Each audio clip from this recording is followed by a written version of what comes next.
Vamos dar continuidade, irmãos, ao estudo do sétimo mandamento. Esta é a quinta parte, a quinta exposição neste mandamento. Vamos recitar todos juntos o sétimo mandamento? Não adulterarás. Não adulterarás. Vamos orar. Senhor, nesta manhã bendita que o Senhor nos concede, te rogamos, ó Senhor, que o teu Espírito esteja agindo em nós, ó Deus, quer na exposição, Senhor, desse estudo, quer também, Senhor, naqueles que estão aqui, ó Deus, ouvindo, pensando, meditando, que teu Espírito vá agindo, ó Deus, nas suas mentes. É certo, ó Senhor, que trazemos muitos pensamentos conosco, muitos conceitos que eles estão contrários, ó Deus, à tua palavra. E muitas vezes, quando a tua própria palavra é exposta e ensinada, nós, ó Deus, temos dificuldade, muitas vezes não da compreensão em si, porque o nosso intelecto diz sim. Mas, ó Senhor, nem sempre o nosso coração também diz sim, a sede dos sentimentos. Então, ó Senhor, é necessário um trabalho, ó Deus, total e completo. É necessária a tua paciência, ó Deus, a qual nós também rogamos longanimidade, mas, acima de tudo, o poder do teu Espírito para que possamos, ó Deus, concretizar essas verdades nas nossas vidas, para que, Senhor, nos deleitemos em fazer a tua vontade, exposta, Senhor, na tua lei, cumprir com esses deveres que temos aqui estudado, deveres nesse mandamento. É domingo após domingo. É claro, Senhor, que muito do que sofremos e padecemos é da nossa negligência para com a tua lei. Muitos dos problemas que o mundo enfrenta e que vem se acumulando há tanto tempo é porque lá no passado tua lei foi menosprezada, deixada de lado. Os homens se acharam mais sábios, ó Deus, do que tu és. Eles se engrandeceram. Tua palavra nos diz que eles amaram mais a criatura do que o Criador. Na sua arrogância, acreditaram que o conhecimento e a sabedoria que tu lhes destes era superior à tua sabedoria, Deus. E começaram a elaborar suas teorias, seus tratados, contrários, ó Senhor, aos teus preceitos. E hoje temos padecido. Uma das maiores epidemias que nós vivemos hoje é a epidemia do adultério. É a pandemia do adultério. Contaminou, Senhor, todo mundo, todos os povos, que de uma forma ou outra tem desprezado, ó Deus, esse mandamento. E aqui, Senhor, nós o estudamos para que, ó Senhor, possamos fazer a tua vontade, deixar de lado a nossa vontade, lutar contra as nossas inclinações, contra a concupiscência da carne, contra a soberba dos olhos. Ajuda-nos, portanto, ó Senhor, precisamos de ti. Nos colocamos aqui na tua inteira dependência, rogando ao Senhor que o Senhor se levante nessa manhã e nos instrua, Senhor, por meio da exposição desse mandamento, da continuação da exposição desse mandamento, Senhor. Contempla, Senhor, a nossa necessidade, a necessidade do teu povo, de ser parecido contigo, ó Deus, de ser santo como tu és santo. Nós te pedimos no nome de Jesus. Amém. Bem, meus irmãos, temos visto isso, temos estudado esse mandamento, temos visto que para o bem, quando se observa a lei de Deus, ou para o mal, quando se despreza a lei de Deus, colhemos aquilo que foi plantado. E nos dias de hoje temos colhido muita coisa que foi plantada há algum tempo, às vezes há alguns anos, há décadas ou até mesmo séculos atrás. Talvez seja essa uma das astúcias de Satanás que a gente não se apercebe. Não se apercebe muitas vezes até no âmbito da própria igreja, porque alguns têm acordado sobre outras perspectivas, mentes ardilosas, conduzidas por Satanás, começaram a plantar sementes, ideias, pensamentos na sociedade, que agora os frutos estão sendo colhidos. Especialmente os irmãos certamente devem ter ouvido sob a perspectiva da ideologia, como há muitos anos atrás as sementes foram plantadas em determinados locais estratégicos e aquelas ideias foram ganhando corpo, ganhando adeptos, e agora estamos tomados, digamos assim, por essa perspectiva, que não veio de agora. E os irmãos têm visto também, temos estudado, que acontece com diz respeito às heresias, à apostasia. Algumas aberturas que a igreja fez no passado, de alguns anos atrás, permitem hoje adentrar ensinamentos que anteriormente seriam imediatamente combatidos, mas hoje não são. Por quê? Porque a mente foi sendo preparada paulatinamente e lentamente para isso. O apóstolo Paulo diz que nossa luta não é contra a carne nem contra o sangue, é contra principados e potestades. Principados e potestades, irmão, não têm as nossas limitações, não tem as nossas limitações físicas, biológicas, nossa limitação temporal. Daí a importância da gente necessariamente cumprir e não abrir mão daquilo que a Bíblia nos diz. Olha, ensina o teu filho no caminho que deve andar. Senta com a criança, fala da palavra de Deus sentado com ela, andando pelo caminho, ao deitar e ao se levantar. Põe isso nos umbrais da tua porta, porque você precisa passar isso para a próxima geração, e para outra geração, e para outra geração. Porque o combate ele vai se perdurar. Muitas vezes o inimigo não planta uma semente para colher na nossa geração, e sim na geração dos nossos filhos. E evidentemente, muitas vezes isso passa despercebido, nós não atentamos para isso. E quando chegar na geração deles, se eles não estiverem preparados, eles vão absorver. Então é preciso um trabalho constante e intenso. Então, quando muitas das coisas que a gente está hoje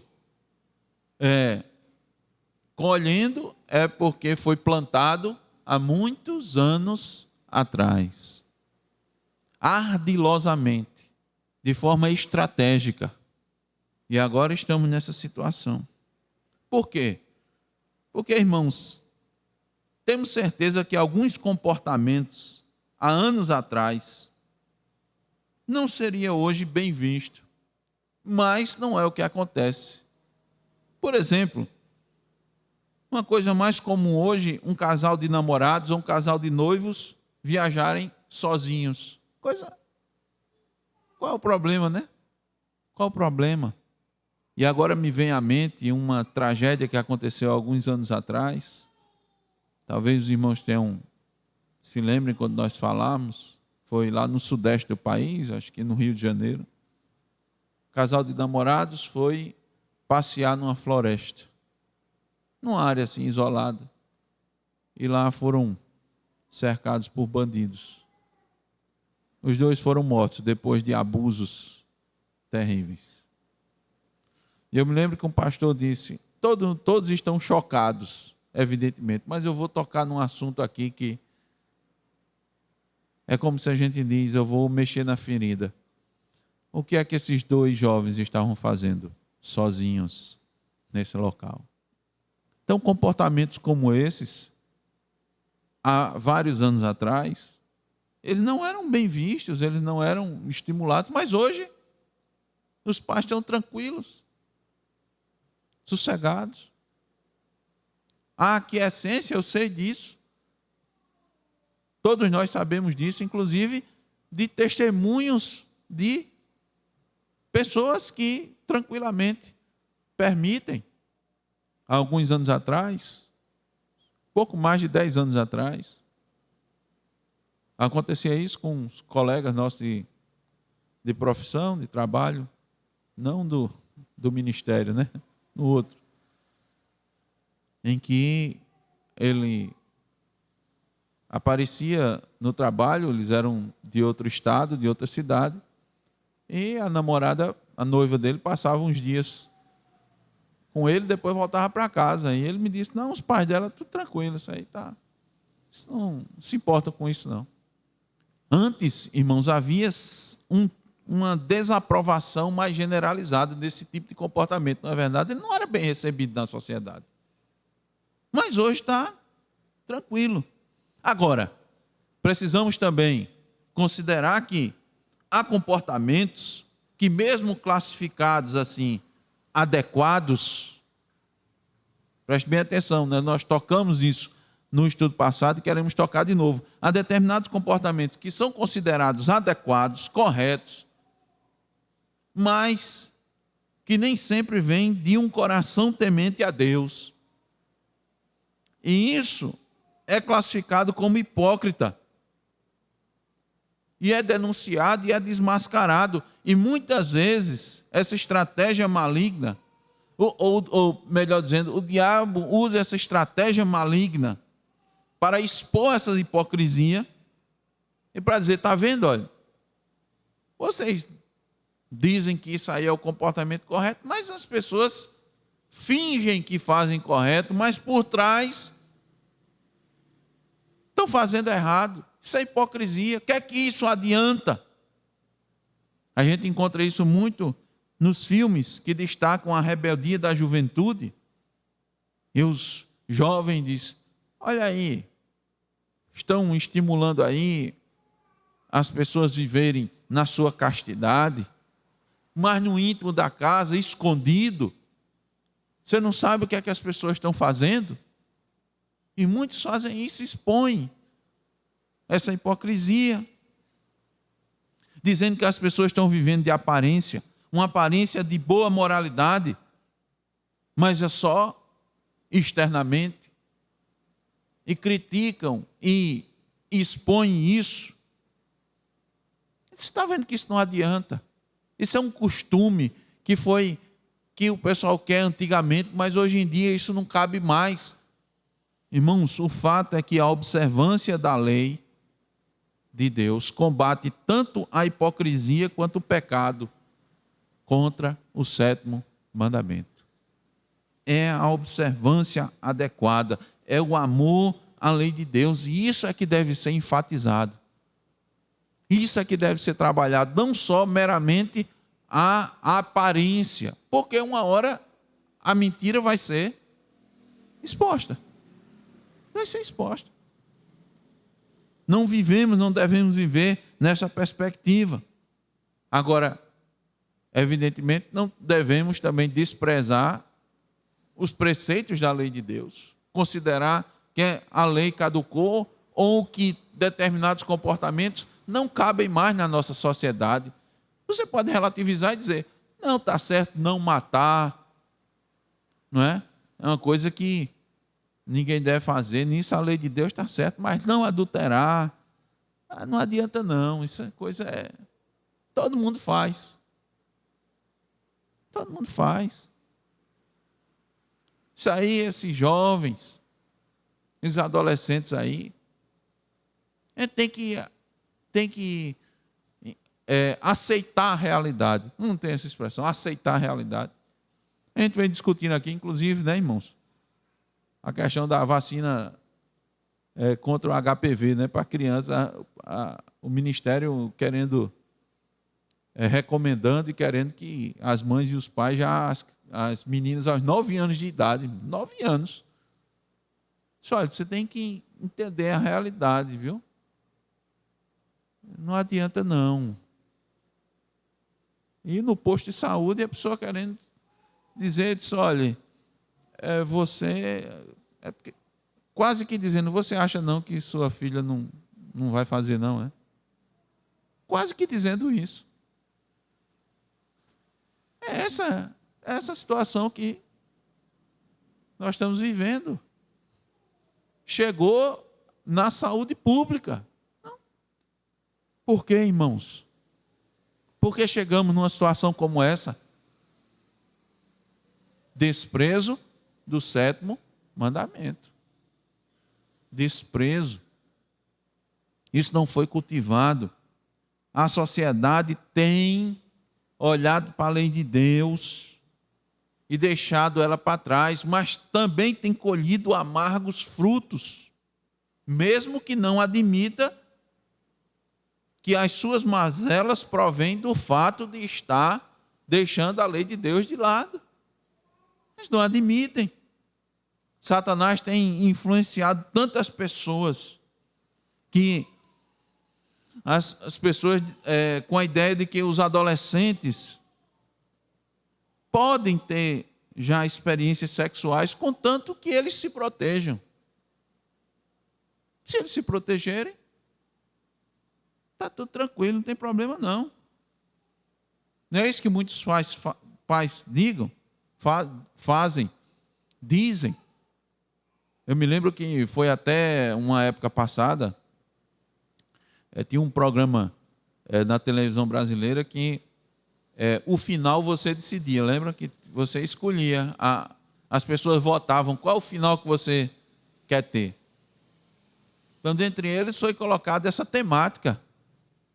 Se uma família, se os pais permitiam que dentro de casa, né, o filho ou a filha dormisse com o namorado. Não, você pode, mas contanto que seja aqui dentro de casa. Fora não, mas dentro de casa pode. Toma os cuidados, fica aqui em casa, está aqui protegido, melhor aqui do que lá fora. Isso é um programa de TV, irmãos, há muitos anos atrás. É assim. Olha, se proteja de doença, se assegure que não vai haver uma gravidez indesejada, aí está tudo bem. Tenham respeito um pelo outro e tal, e vamos para frente. Vocês aí vão amadurecer, né? Vocês vão amadurecendo, e isso vai ajudar vocês no futuro, no casamento, para saber com quem vocês realmente vão querer casar, com quem vai dar certo. Você experimenta primeiro, para depois saber o que vai dar certo.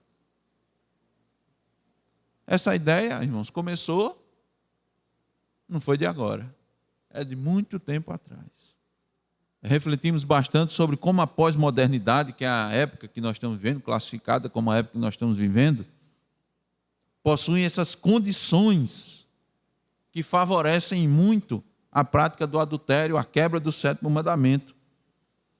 Mas graças a Deus que nós podemos estudar a respeito dos deveres, desses deveres com relação ao 7º mandamento, deveres esses que estão interrelacionados, que abrangem muitas áreas da nossa vida e que nos ajudam a honrar a Deus, cumprindo esse mandamento, e nos ajudam, irmãos, a ter uma sociedade mais respeitosa, uma sociedade melhor, no mínimo, isto, de respeito ao outro.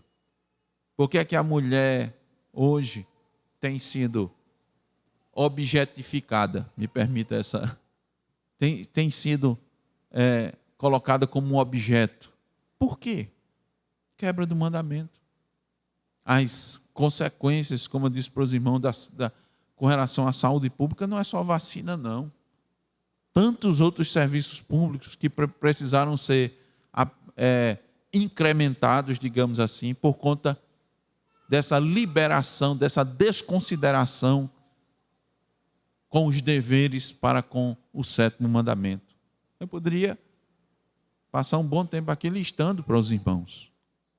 Quais foram os deveres, irmãos, que nós já vimos com relação a esse mandamento? Deveres exigidos nesse mandamento. Exigidos por quem?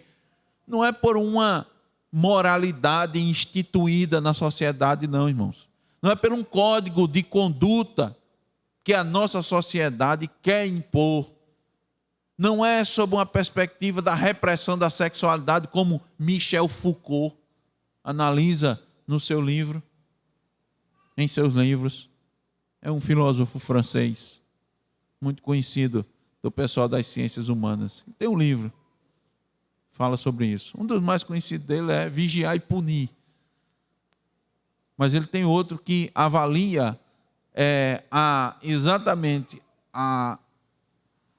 o controle que a sociedade tem do indivíduo por meio da sexualidade. Não é uma questão imposta pela sociedade.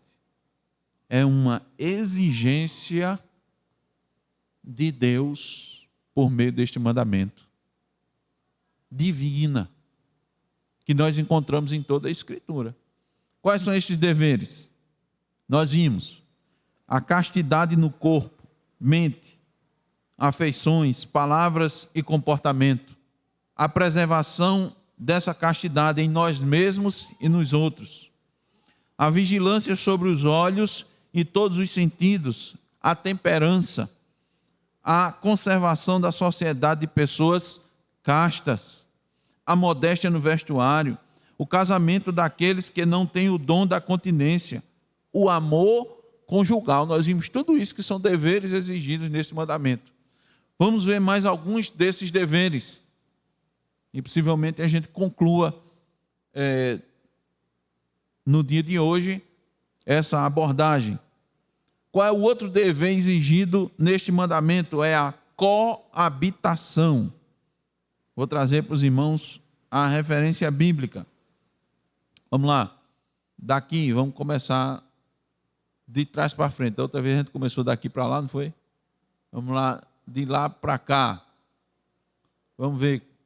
Clesley. 1 Coríntios 7:5. Pode ler. Muito bem. Os irmãos sabem que esse capítulo aqui, ele trata a respeito do casamento, de deveres no casamento, de situações extraordinárias no casamento. Qual é a situação extraordinária? Aquela que existe um cônjuge que não é cristão, está casado e o outro quer se separar, como agir, né? Como manter a prioridade que Paulo dá.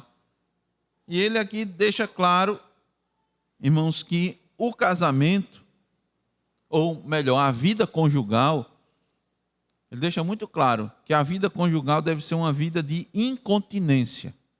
O que é que isso significa dizer? Essa palavra a gente aplica muito, não é, irmanita? Quando a pessoa tem problema que diz assim, olha, fulano está com incontinência urinária. Não é assim? A gente usa muito essa expressão. O que é incontinência urinária? Diga aí, irmanita. Incontinência. Lembra o que é incontinência urinária? O que é isso? É que você não consegue segurar a urina. Não é assim? Incontinência, você não tem um controle sobre a urina. Então, você não se segura. Então, é como uma criança que faz xixi direto na cama, né? No início, a criança não tem, aí faz xixi, aí bota a fralda. Então, a incontinência é quando você não consegue se conter, você não tem continência. Né? Você está incontinente. Então, a vida conjugal deve ser, a Bíblia diz aqui, irmãos, que é uma vida de incontinência.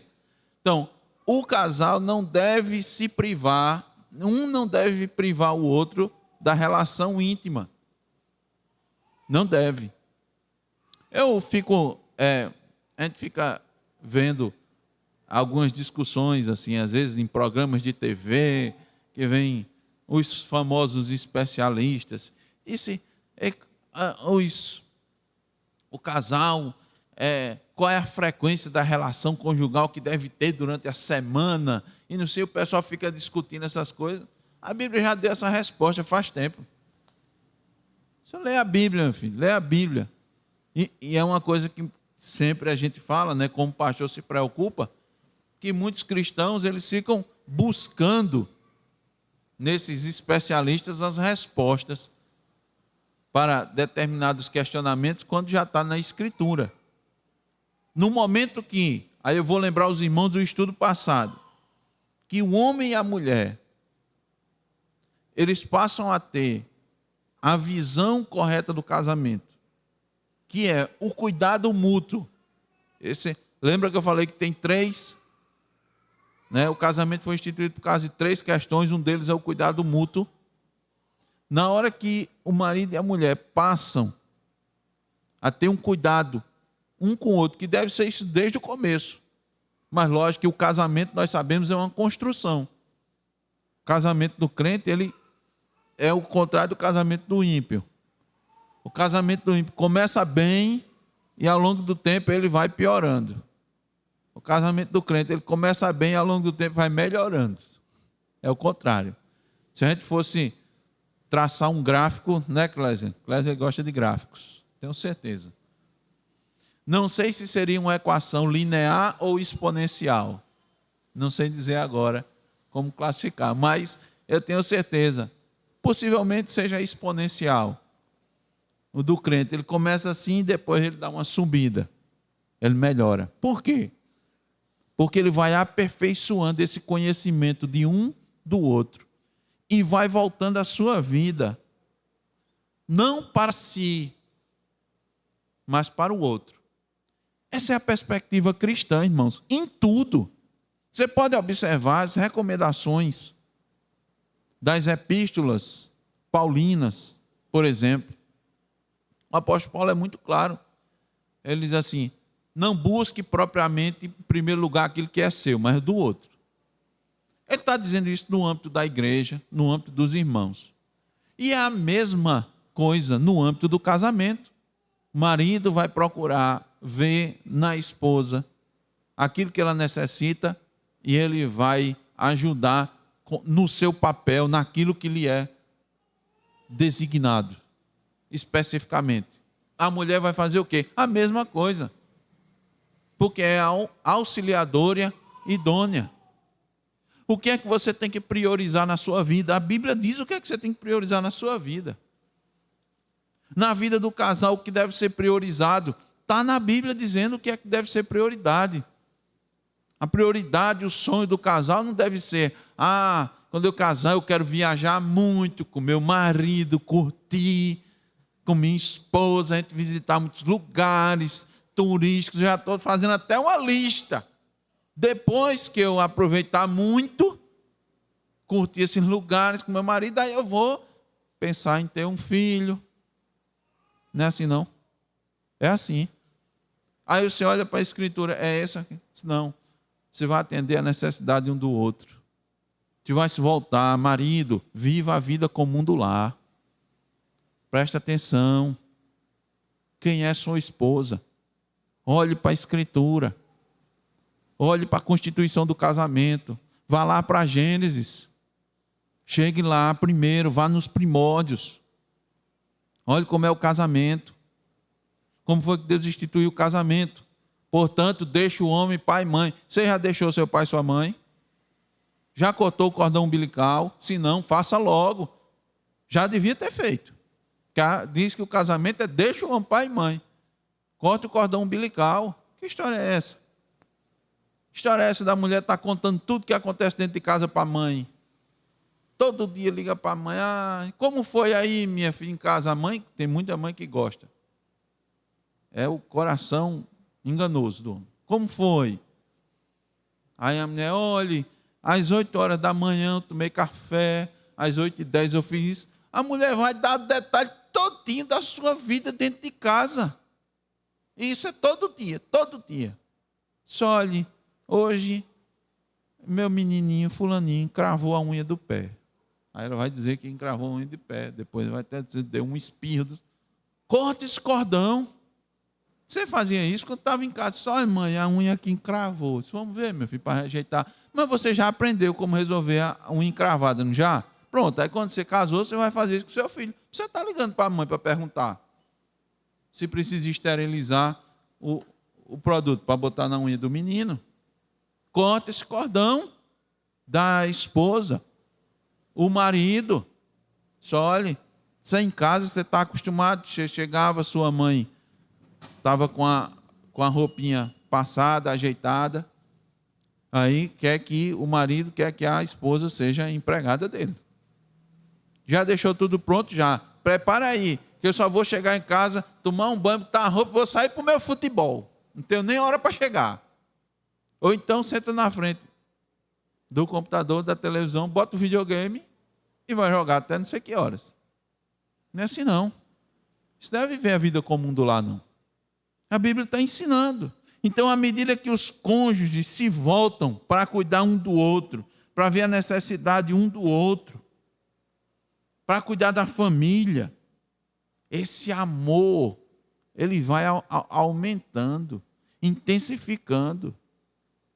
E ele vai cumprindo com as suas obrigações. Seu olhar vai ficar mais atento, de acordo com aquilo que Deus determinou.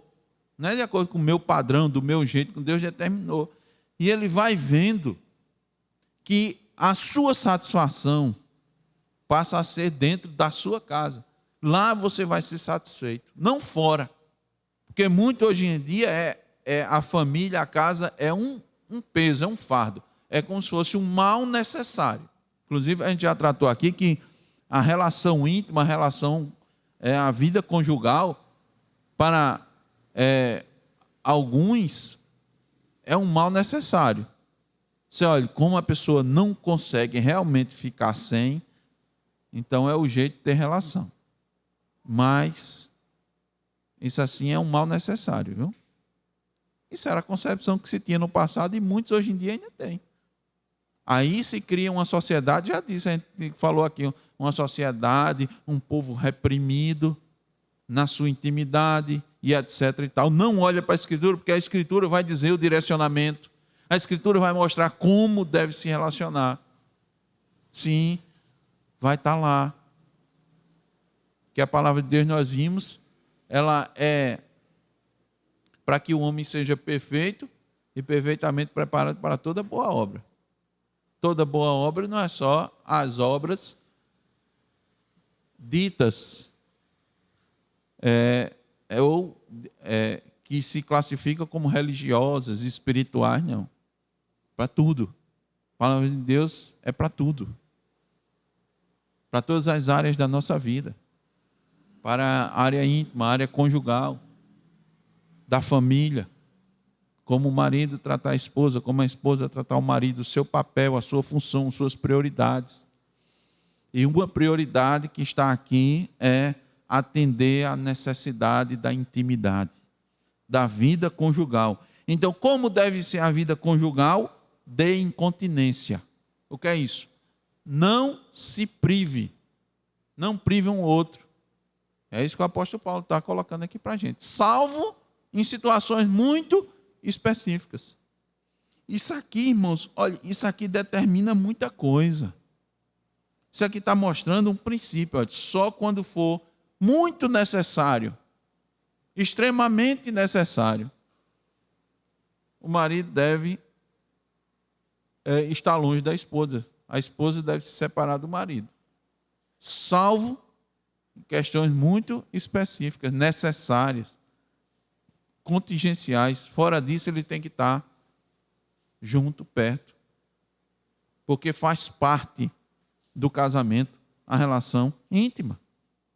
E se estiver distante, vai abrir brecha para Satanás. Uma vez que você está casado. Preste bem atenção, uma vez que está casado. Então, em determinados momentos de decisões na vida, que o casal tem que se separar, só se for, separado fisicamente, um do outro, só se for em situação de muita necessidade. Tem que colocar diante de Deus, tem que orar, porque senão os cônjuges devem estar sem nenhuma restrição para a sua relação. É isso que o apóstolo Paulo diz: não vos priveis um ao outro, salvo, talvez, por mútuo consentimento, por algum tempo, para vos dedicardes à oração e, novamente, vos ajuntardes, para que Satanás não vos tente. Ele já está dizendo aqui que vai ter. Que vai ter.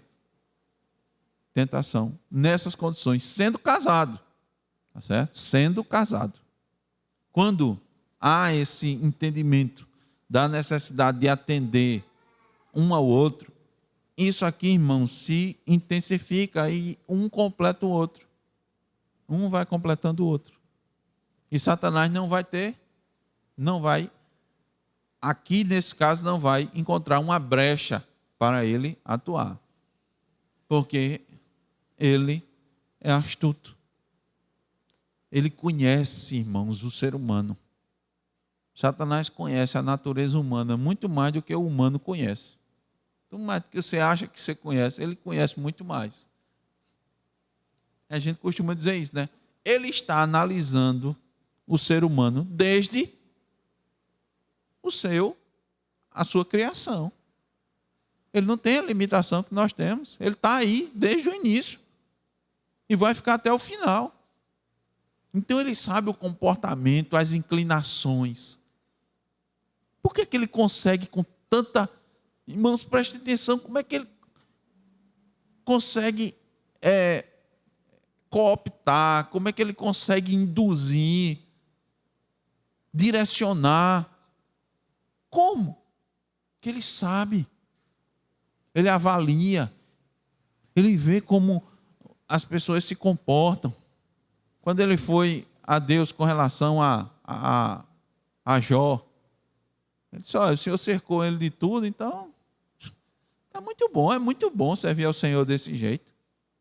É rico, tem uma família, tem saúde. Isso aí, ó. Ele já está mostrando a fórmula da felicidade para o homem. Ó. Ele está mostrando. Mas ele disse, então, aí Deus disse, não, pode, vá lá. E os irmãos sabem da história. Aí ficou só Jó. Aí Jó disse, no sair do ventre, eu vou voltar no Senhor Deus, o Senhor tomou. Aí aí Deus disse, está vendo? Ele não lhe disse. Mas ele ainda está com saúde. Tocar na saúde dele.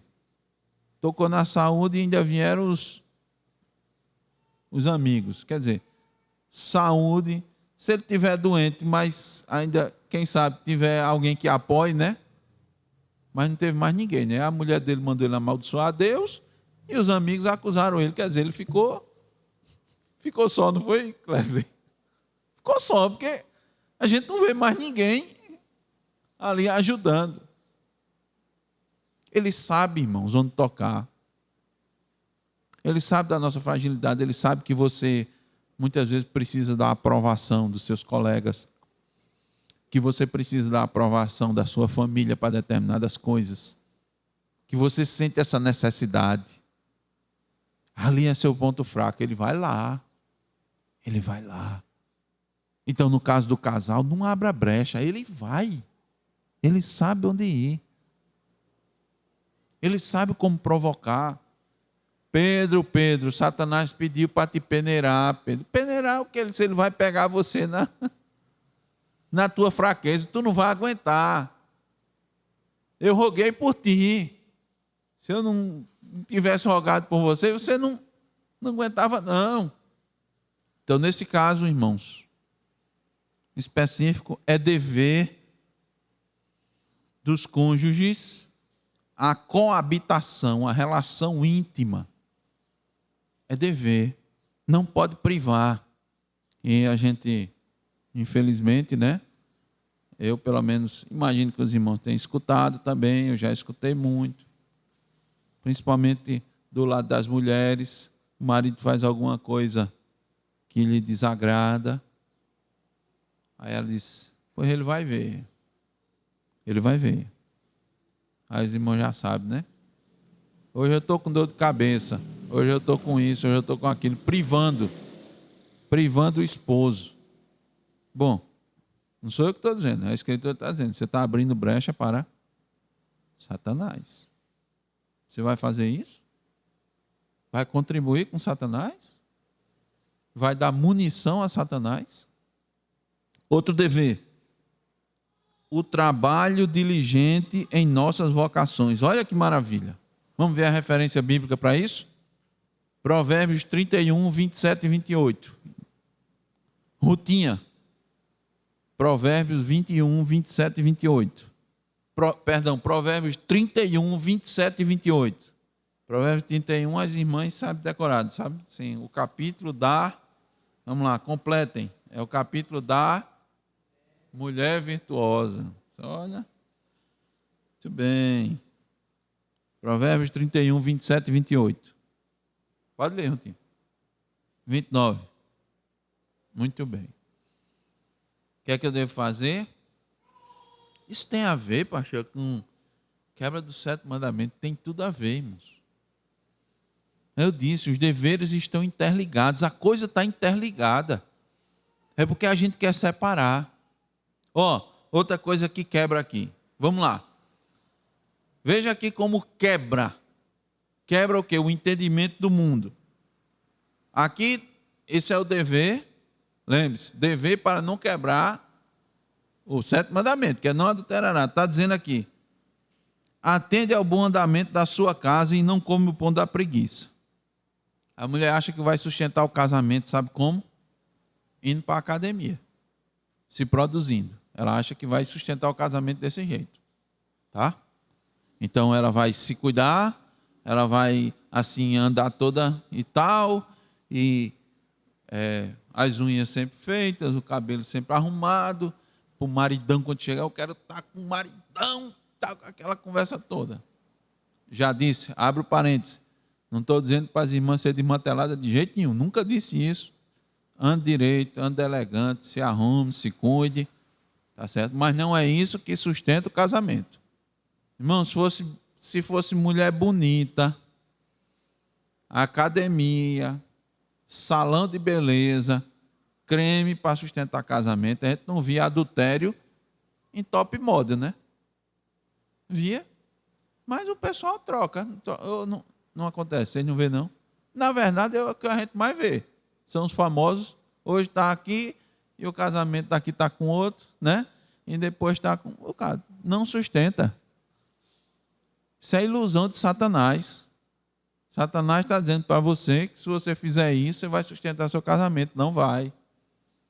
Mas se você atentar para o dever da sua casa, mas pastor, atentar para o dever da minha casa, é? Bom, aqui a Bíblia está dizendo. Aqui está dizendo que os filhos vão dizer que a mulher é ditosa e o marido vai dizer que ela é virtuosa, ela atentando para os deveres da casa. Não é não, irmãos? Eu estou entendendo isso aqui. Atende ao bom andamento da sua casa, não come o pão da preguiça, seus filhos se levantam e lhe chamam de ditosa, e seu marido a louva. Agora vai dizer isso para o mundo. Eles vão dizer: tu é empregada do teu marido? Tu casou para isso, hein?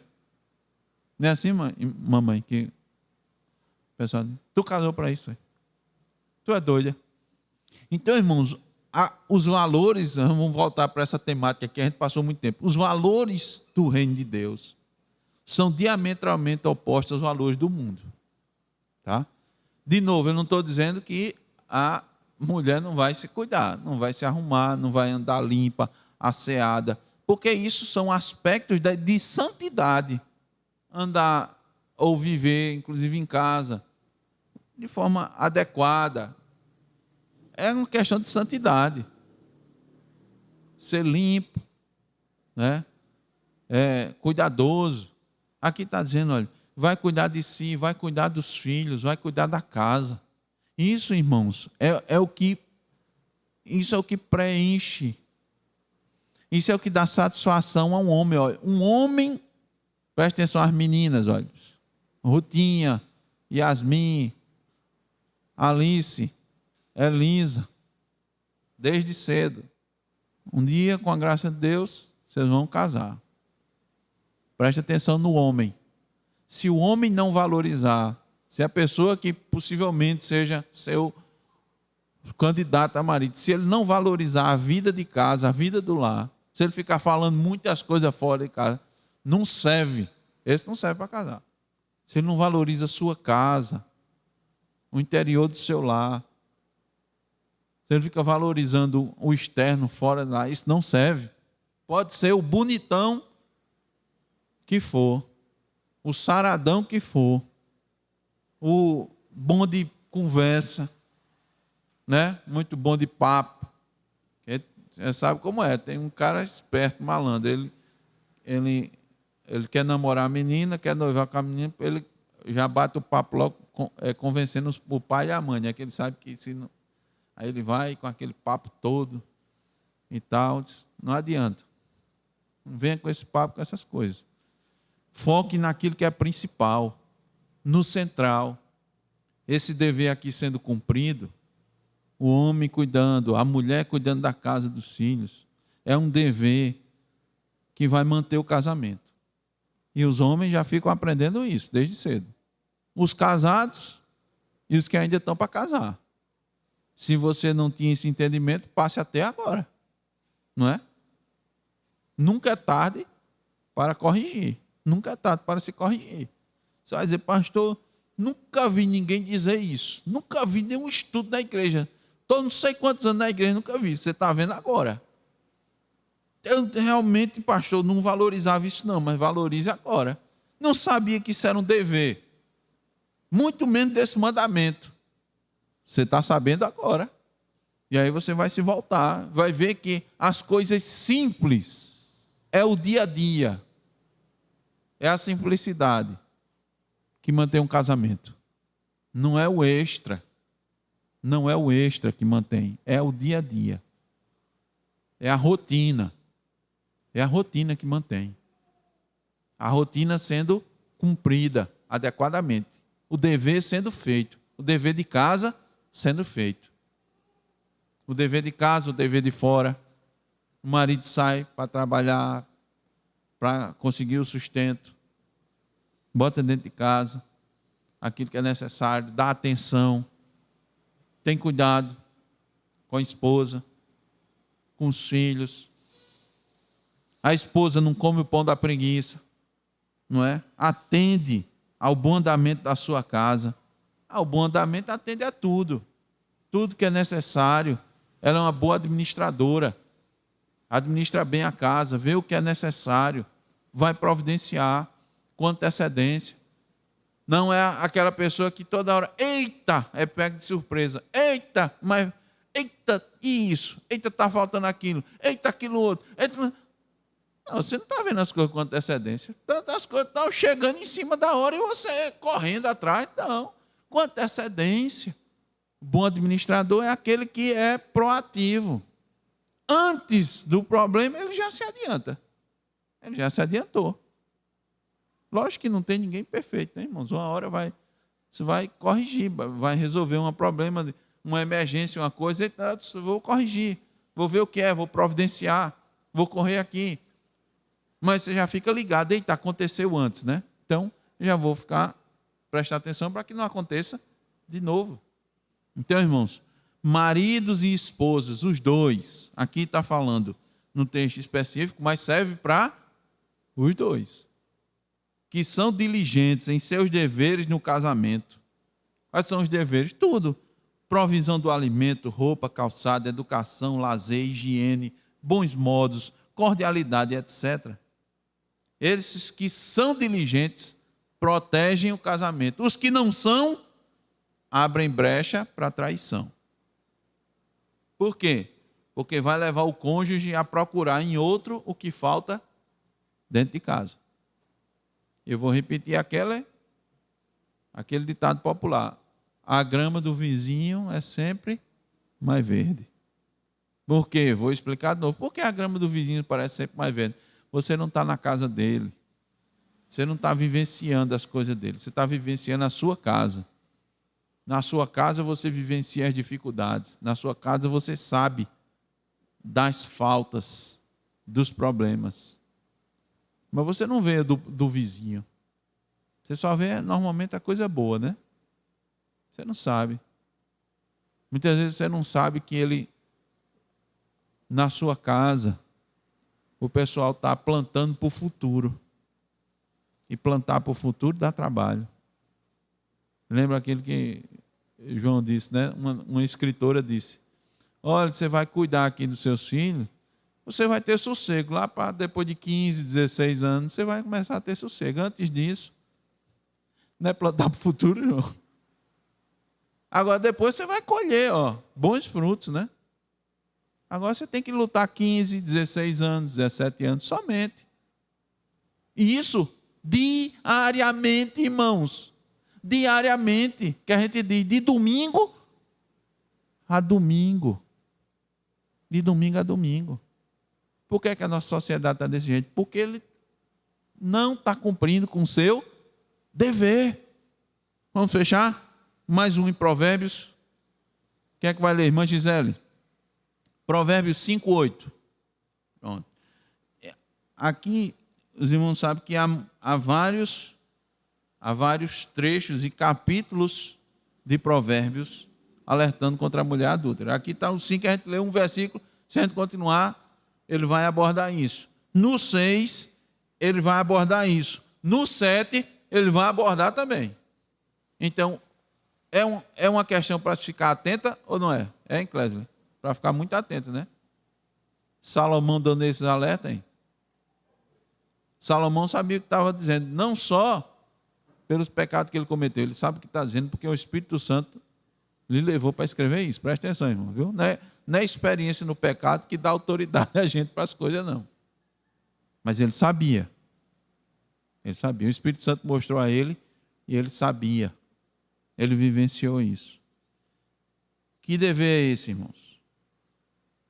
Evitar todas as ocasiões de impureza e resistir às suas tentações. É isso que está mostrando isso aqui. Todas. Toda e qualquer situação. Ficar atento ao caminho da mente, dos pés, da conversa.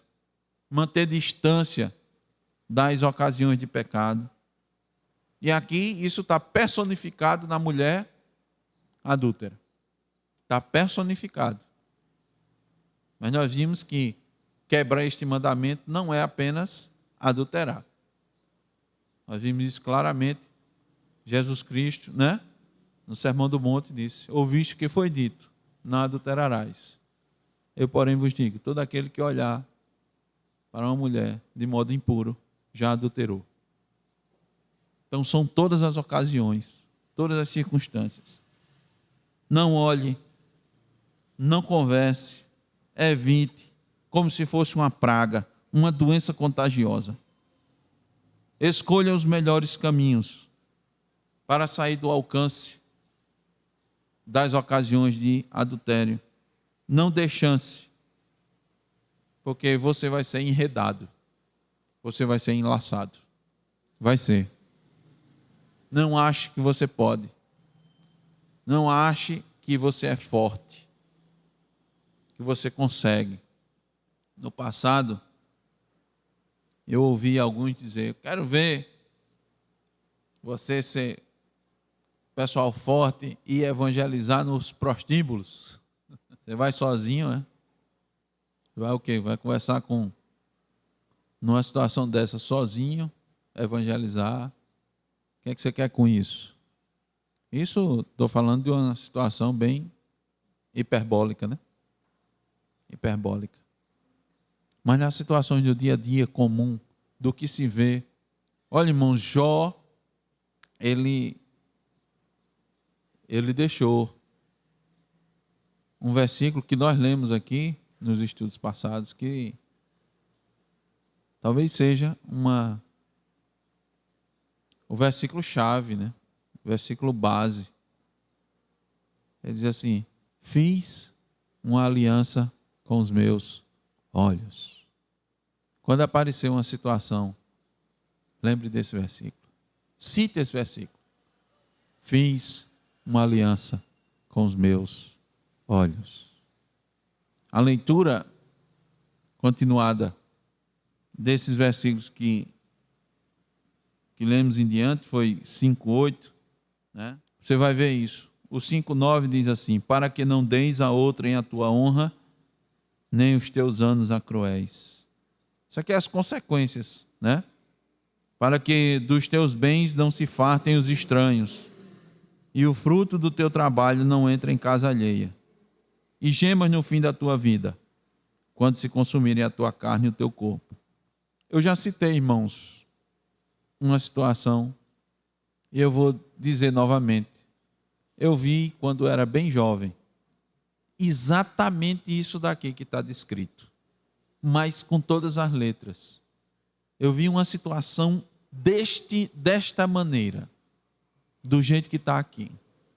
Eu era bem jovem mesmo.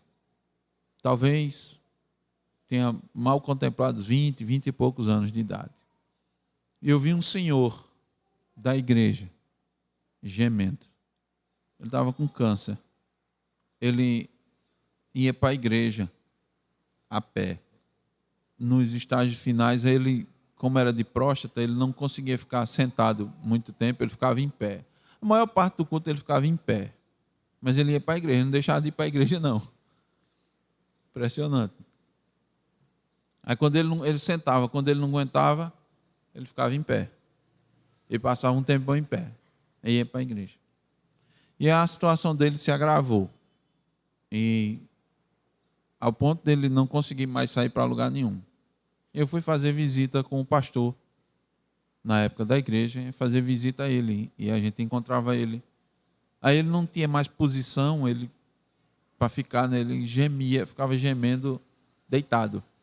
E às vezes bolando de um lado para o outro. A dor era tão grande que não tinha posição, né? Os irmãos sabem. Quando ele não aguentava demais, a família botava ele na cadeira de rodas e levava até o hospital para tomar morfina. E ele voltava. E eu ia lá visitar com o pastor e a gente ficava, meu Deus, um servo teu, esse homem é um exemplo aqui, na igreja. Não sabia ler, nem escrever, mas citava a escritura, evangelizava. E a gente ficava sem entender, né? Como o fim, né, de um servo de Deus daquele jeito. Num determinado momento ele chamou o pastor e disse, quero conversar com o pastor em particular. Eu não me lembro se eu fui junto com os dois, eu estava com ele, acho que foi só com o pastor. Ele pediu o pastor para fazer uma coisa. Disse, pastor, eu quero que o senhor vá, eu não tenho mais condições, vá na frente da igreja e peça perdão à igreja por mim. Disse, o que foi, irmão? Disse, eu estou em adultério. Tenho uma outra família. Eu sustento uma outra mulher. Esses anos todos. Muitos anos. E depois que isso aconteceu, que foi dito à igreja, ele disse, eu vou. O pastor disse, agora você tem que pedir perdão à sua esposa. Ele já era bem idoso. Aí ele fez. E depois disso, aí um outro irmão da igreja também, que era inclusive diácono, disse, certa feita fulano disse uma coisa e eu não entendi, agora eu estou entendendo. Outras pessoas sabiam, estava muito bem escondido, né? Outras pessoas sabiam. E ele falou assim de modo meio enigmático, né, com esse diácono da igreja, disse, mas fulano, um homem tão bom, né? E citou alguma coisa, deixando a entender que ele estava nessa situação. E ele não entendeu na hora, só veio entender depois. O que está descrito aqui, irmãos? Ele ficava numa situação financeira difícil, porque tinha que dividir, né? A renda pouca, nem atendia uma casa, nem atendia a outra. E o texto diz aqui que você não vá gemendo, né? Ele estava gemendo. Estava gemendo. Bom, Deus o fez confessar, fez um exemplo. Foi um exemplo para a igreja. E eu não tenho como esquecer uma situação como essa. E quando a gente lê aqui, parece que eu estou lendo a situação dele. Conclusão. A lei de Deus, irmãos, é espiritual. A Bíblia diz isso. Não são meros preceitos e regras morais. Paulo diz isso. Bem sabemos que a lei é espiritual, eu todavia sou carnal, vendido à escravidão do pecado. O problema da nossa alma foi resolvido, mas do nosso corpo ainda não. Ainda padecemos. A lei de Deus, ela é espiritual e ela requer uma obra, um trabalho espiritual. E uma obediência espiritual. Um serviço dela em nossas mentes. um amor a Deus com todo o nosso coração e toda a nossa alma, um esforço, um desempenho de todos os nossos atos externos, um empenho em cumprirmos os nossos deveres. A lei de Deus só pode ser observada verdadeiramente com a assistência do Espírito de Deus. Sem isso, vai ser mero ato externo. Vai ser um ato externo. Ela é profunda, não é só para regular a sociedade, para que atenda a um padrão definido de moralidade. A lei de Deus é profunda, ela é espiritual. Paulo nos diz: rogo-vos, pois, irmãos, pelas misericórdias de Deus, que apresenteis o vosso corpo por sacrifício vivo, santo e agradável a Deus, que é o vosso culto racional. E não vos conformeis com este século, mas transformai-vos pela renovação da vossa mente, para que experimenteis qual seja a boa, agradável e perfeita vontade de Deus. Romanos 12, de 1 a 2. Que Deus, irmãos, nos conceda força e graça para a obediência a este mandamento tão desprezado nos nossos dias. E não nos conformemos com este século, conformemos com esses pensamentos, com essas ideias, mas que a palavra de Deus ela esteja, principalmente a lei de Deus, ela esteja no nosso coração, porque guardei no meu coração a tua palavra para não pecar contra ti. Amém.